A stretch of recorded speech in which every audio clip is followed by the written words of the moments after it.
સાચી છે, બંધારણ પૂરતું, પણ હવે આ લોકો જાહેર જ હોય જે 10,000 લોકોનો રોજગારી છે. લોકો મને ફોન કરતા હોય છે ઘણા બધા, અને એ લોકોનું મારે વભળવું પડતું છે કે ભાઈ અમારું શું થાય. અને હું પહેલાં તો કહું છું, વારંવાર કહું કે આપણે બંધારણ તોડ્યું નથી. જેમ કે એ લોકોને પહેલાં જાહેર કીધું નહીં કે ભાઈ તમારે લગ્નનો પ્રોગ્રામ ના કરવો, બેઠો પ્રોગ્રામ ના કરવો, લાઈવ વરઘોડું ના કરવું, લગ્નમાં ડીજે ના કરવું, એવું કશું કીધું નથી. અમને એક જ કીધું કે ઝોનમાં ડીજે નહીં લઈ જવાનું. અને એ બંધારણને નવગણજીનું પાળ્યું છે. નવગણજીએ લગભગ 1 મહિના પહેલાં એમને કરેલું છે.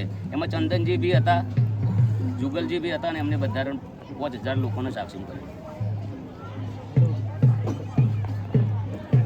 2 બંધારણ બન્યા સાહેબ ઓલરેડી. 70થી મોડીને બંધાતા હોય છે, બંધા તૂટતા આવ્યા છે. આ તો મને ટાર્ગેટ કર્યો છે આ લોકોને. લગભગ 70માં દારૂબંધી કરી હતી સાહેબ.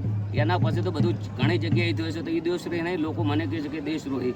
હવે સાહેબ ઘણા લોકોને મકાન કરવાનું ચાલુ કર્યું છે. ઓલરેડી આપણે જે કમાણા એ બી સેવામાં બી વાપરીએ છીએ, અને ઘણાને આપણે આજના દિવસ સુધી સારો મેસેજ જ આપ્યો છે. અને હું સમાજ વિરુદ્ધ, પહેલાં તો સમાજ વિરુદ્ધ જવું જ છું. ગમ વિરોધ એટલે અમને ગામમાં કોઈ મિટિંગ જ નથી થઈ. જે લોકો છે એમને કોઈ કીધું જ નથી કે આપણે બંધારણ થયું છે એમ.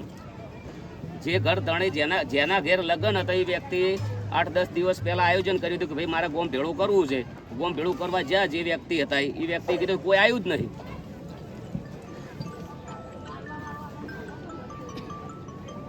એમાં સાહેબ ના સાહેબ એવું છે, જે બંધારણથી ગોમમાં બધા આગેવાનો ઘેર જઈ અને એ ગોમમાં દરેક વ્યક્તિ એની મિટિંગ કરી, ગોમ ભેળું કર્યું, ગોમમાં આદું કર્યું કે આપણે આનું પાલન કરવું. પણ અમારા ગામમાં એવું કોઈ થયું નથી.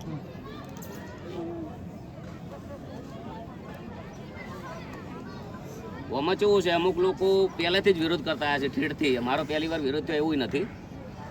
ગમે તે રીતે કોઈકનો કોઈ પ્રોબ્લેમ ગોતતા હોય છે. આ લોકોને બંધારણ કરવું હોય તો સાહેબ 1,000 છોકરા એવા છે સોશિયલ મીડિયાની અંદર જે નેગેટિવ શબ્દો બોલે છે જાહેરમાં, અને એનાથી લગભગ હજારો છોકરા બગડે છે. પણ આજના દાડા સુધી કોઈ મુદ્દો આવ્યો નથી. ના અમારા વિરુદ્ધ દરેક કોઈ બીને ગમે તે રીતે નેગેટિવ બોલતા હોય છે. એવા લગભગ ઘણા બધા છે સમાજના છોકરા. પણ આજના દાડાથી કોઈ નેતા કે કોઈ આગેવાન કે કોઈ સમાજનો વ્યક્તિ એવું બોલ્યો નથી કે તમે સોશિયલ મીડિયાની અંદર આવા વિડીયો મત બનાવો, આ ના કરો, આ ના કરો.